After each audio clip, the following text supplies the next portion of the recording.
The days. What do you think? Pathway holidays. Kind of catchy, yes. yeah? Yes. Well, anyway, okay, let's end with this one. And that is the Influenza Preparedness Stakeholder Conference on the centenary of the 1918 pandemic. And this took place in January 2019. It was run by Chatham House, which is the Royal Institute for International Affairs. And there were all kinds of people at this. So I'm going to show a little bit of video here of Mark van Ranst, who's was the Belgian flu commissioner. And he was talking about the importance of the use of the media in pushing forward a narrative when it comes to this kind of public health issue. And remember, this was over a year before we started to see exactly the things he was talking about happening in real life, so to speak. So have a listen to this. I was asked to tell you about my experiences being the crisis manager, the flu commissioner for Belgium, and highlighting the communication aspects there. And then you have one opportunity to do it right. I mean, day one is so important. In day one, you start your communication with the press, with the people, and you have to do it right. I mean, you have to go for one voice, one message. In Belgium, they chose to appoint a non-politician to do that. I mean, I have no party affiliations, and that makes things a little bit, at that time at least, a little bit easier, because you're not attacked politically, majority, minority. That doesn't come into play, and that was a huge advantage. The second advantage is that you can play in Brussels the complete naive guy and get a lot more done than you would otherwise be able to do. You have to be omnipresent that first day or the first days, so that you attract the media attention. You make an agreement with them that you will tell them all, and if they call, you will pick up the phone. When you do that, then you can profit from these early days to get complete carpet coverage of the field, and they're not going to search for alternative voices there. And if you do that, that makes things a lot easier. And then you have to say, okay, well, we will have H1N1 deaths. Of course, that would be unavoidable. I used there Sir Donaldson's quote, where he said that in the UK, by the peak of the epidemic, 40 people would die per day at the end of the summer.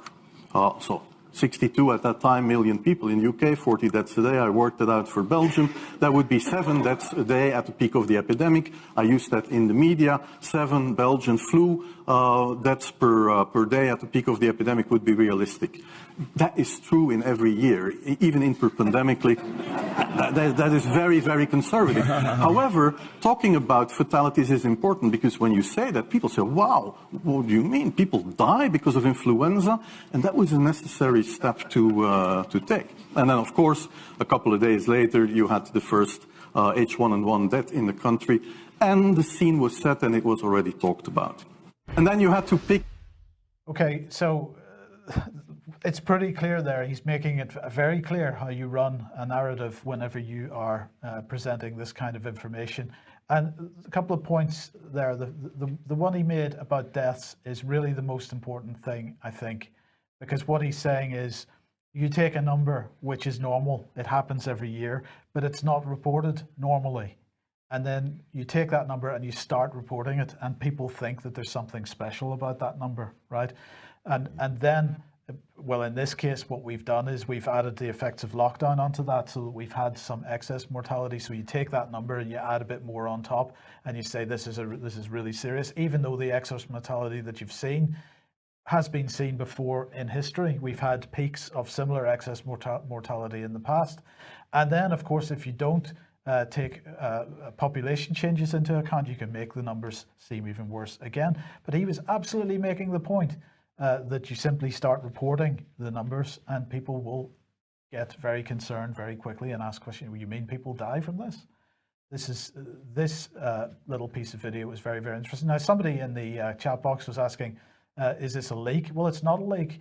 These types of conferences are happening all the time. They're run by organizations like Chatham House and other think tanks of this type. And unless you're watching these conferences, of course, the videos go out on YouTube. whoever sees them, other than people that are either invited to the conference, know that the conference is happening, or if you've happened to have been watching the UK Column News, because we tend to report that these types of things are happening on a fairly regular basis, and then you pay attention to it. Otherwise, they don't get media coverage, and this has been a very key point that I've been trying to make really for quite a long time, and that is what's reported in the mainstream press is important.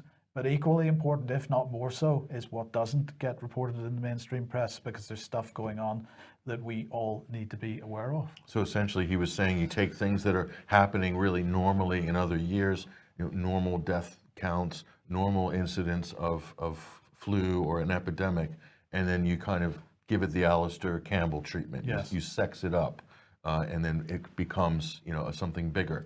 You could do the same thing with the seasonal respiratory virus, I'm told. Turn it into a rock star, turn it from a regular busker to the Rolling Stones. And that seems to be what's happened with the coronavirus in 2020. It's become the rock star of seasonal respiratory viruses. And as has been pointed out in the chat box, if you were paying attention to that little bit of video, Jonathan Van Tam was sitting in the front row. And so he had the full briefing. Oh, really? I didn't notice that. Fancy that. Yeah. Fancy that. He was probably no doubt inspired by a great PowerPoint presentation. Yes. Really. Now, we will just end with this one, coming back to this issue of human trials, with this fantastic little cartoon that's been doing the rounds on social media. We've got two mice there, the one on the left asking the one on the right, are you going to get vaccinated? And the one on the right saying, you're crazy. They haven't finished the human trials. That just sums it up, doesn't it? Doesn't it? Well, look, we have to leave it there. Thank you very much for joining us today. Thank you for joining us as usual, Patrick. Hope you have a great weekend. We'll be back at 1 p.m. as usual on Monday, and we hope to see you then. Bye-bye.